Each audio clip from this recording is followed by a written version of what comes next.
વડોદરા મનપાની સામાન્ય સભામાં વિશ્વામિત્રી પ્રોજેક્ટ સહિતના વિવિધ મુદ્દાઓને લઈ ઉગ્ર રજૂઆત કરવામાં આવી હતી.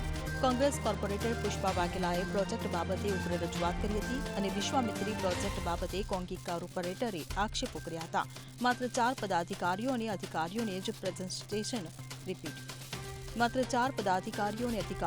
પ્રેઝન્ટેશન બતાવાયું હોવાનું કોંગ્રેસ કોર્પોરેટર પુષ્પા વાઘેલાએ આક્ષેપો કર્યા હતા.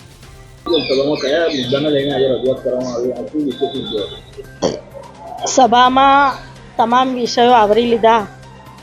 વિશ્વામિત્રીનું પ્રેઝન્ટેશન હોય કે કર્મચારીઓના બિલ હોય કે પગાર હોય કે એમનું પેટ્રોલ હોય કે કોન્ટ્રાક્ટના કર્મચારીઓનું જે શોષણ આઝાદ ભારતના અમૃત મહોત્સવની અંદર કોર્પોરેશનને સત્તા પક્ષ પર બેઠેલા લોકો જે વહીવટ પર પકડ નથી, એના કારણે વહીવટી જે ઇજારદારો છે એમના દ્વારા શોષણ કરવામાં આવે છે, એ બાબતની મારી રજૂઆત હતી. મારા વિસ્તારના ગંદા પાણીને ઉભરાતી ગટરો બાબતે, કર્મચારીઓને મશીનરી ફાળવવા બાબતેની મારી વાત હતી. પણ ખાસ કરીને વિશ્વામિત્રી નું જે પ્રોજેક્ટ લઈને હમણાં આવ્યા છે 1200 કરોડનો, એનું ગઈકાલે આ લોકોએ પ્રેઝન્ટેશન કર્યું.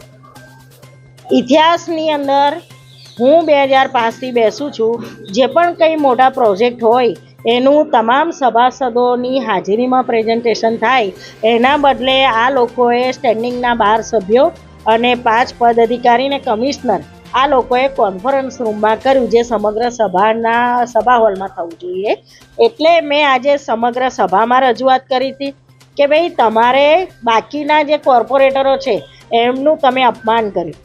કારણ કે ચૂંટાયેલા જનપ્રતિનિધિઓની હાજરીમાં ગમે તે પ્રેઝન્ટેશન થતું હોય અને એના બદલે ગણતરીના લોકો વચ્ચે જે થાય એ તમે ચૂંટાયેલા જનપ્રતિનિધિઓનું અપમાન કર્યું. અને અપમાનની સાથે સાથે તમે આ કામ એટલા માટે ઉતાવળા પડ્યા છો કે આવતા વર્ષે ચૂંટણી છે, બરાબર છે. 1995થી ભારતીય જનતા પાર્ટીનું શાસન છે. મેં સમગ્ર સભામાં કીધું છે કે 95 પહેલાં વિશ્વામિત્રી ઉપર કેટલા દબાણો હતા અને 95 પછી કેટલા દબાણો વધ્યા, કેટલી ગ્રીન ઝોન એ ઝોન ફેર કરીને રહેણાંક કર્યા, આના માલિકો કોણ, આ કોની જમીનો છે, કોણે વિશ્વામિત્રી તટની દબાણ કર્યા છે. તમે સફાઈ કરવાની ને વિશ્વામિત્રીની ઊંડાઈ વધારવાની ને સફાઈ કરવાની વાત કરો છો, તમે દબાણો તોડવાની વાત નથી કરતા. તો આ દબાણો કોના છે? તમારામાં જો ખરેખર ન્યાયિક દ્રષ્ટિ હોય તો તમારે આ તમામ વાત એ કોર્પોરેશનના સભાગૃહમાં લાવવી જોઈએ કે 95 પહેલાં વિશ્વામિત્રી નદીનો આટલો તટ, આ તો એવું થયું કે દબાણો કરે એ અને રૂપિયા ખર્ચાય લોકોના, બરાબર. છતાંય દબાણો તો હટતા નથી. અગોરા મોલ 15 ફૂટ નીચે આખી ટ્રક જાય એટલી રિટર્નિંગ વોલ છે, એને તમે ના હટાવો, ખાલી ક્લબ હાઉસ હટાવો. લોકોની જે આક્રોશ છે એને ઠાળવા માટે તમે ખાલી ક્લબ હાઉસ હટાવો, એ કેટલા અંશે વ્યાજબી ગણાય.